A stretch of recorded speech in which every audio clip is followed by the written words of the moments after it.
Well, you've had some highs and lows recently. You had 2 great wins last week. Probably a very deflating loss because of how close you were at Pitt Johnstown. But to bounce back, I think that speaks to you and the mental fortitude of the players being able to not have that linger. So what was key to quickly turning the page? I think what's key is the young men in the locker room. And it starts way back that they have great parents that instilled great character traits in them, and they're a resilient bunch, and they do it together. And our program doesn't blink. And, you lose or you win, you have to take those lessons and move forward. And our guys do a great job of understanding whatever happens in that result. Today's great for us, but we go back to practice on Monday. It doesn't matter. We have to continue to get better. It's just the resiliency and the character of the young man in that locker room. Let's talk about Demetrius's return to the lineup. I would imagine he's not mid-season form with how much time he missed, but he did make some contributions. I think he played like 17 minutes. So how did you evaluate his performance, and how did you want to handle kind of easing him back in? He's practiced one day for 60 minutes. So understand, he hasn't practiced in 9 weeks. For what he did today is absolutely amazing. To go in a game like that, in a high-level game when everybody else is in full swing and he's not, and the stat sheet doesn't say what he brings to our team with just passing. He has some pitch-ahead layups that we haven't had since he's been gone. And then his defensive ability to stop the basketball, we missed that. Right? He's an elite defender, and I'm proud of that kid because he's worked really hard. And it's a mental challenge going to be for him to continue to get back in the mid-swing. But it's awesome, man. Big smile on my face to be able to check him in. He played too many minutes, and that was on me. I got too excited. I wanted to play him too much. Well, it seemed like it paid off today. So you hold Slippery Rock to 52 points. Now, admittedly, they're without some really talented scores, but your defense was outstanding regardless of who they had out there. What did you like on that end of the floor? Yeah, I think first of all, right, enemy has a vote. They live without 2 great players. We got that's a true statement.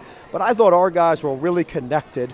I thought we played really hard. And I think that's the one thing at Pitt Johnstown, we were disappointed in ourselves. I don't think our effort defensively was near where it needs to be. And tonight it was, and a lot of it was just guys flying around, guys making plays, and we won a lot of 50-50 rebounds. So it's really effort. We talk about effort over scheme, and our guards were really good. I think it starts with our guards, and they were really good tonight. It's going to be a little while before you're back here at the McKenna Center, right? Oh, yeah, we got a little bit of break. Yeah, we only got 2 left at home, I think. You got 2 road games upcoming, and then a little bit of a reprieve as well. So you got Cal U and Clarion on the road. Obviously, anywhere you go in this conference on the road, it's not going to be easy. Every team, I think we said, had at least 5 wins in the West. It is unbelievably competitive. How do you keep this streak going? I think we got to get better on Monday. We got to get better on Monday, and there's no secret. Cal's had our number. That we haven't beaten them since we've been here.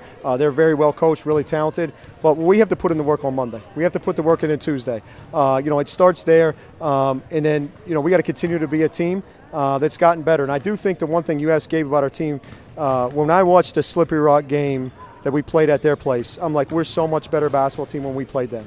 And so we got to continue to move forward because I really think this is a crazy PSAC that anybody can win it. Anybody can win it in our side, period. And so we got to keep getting better.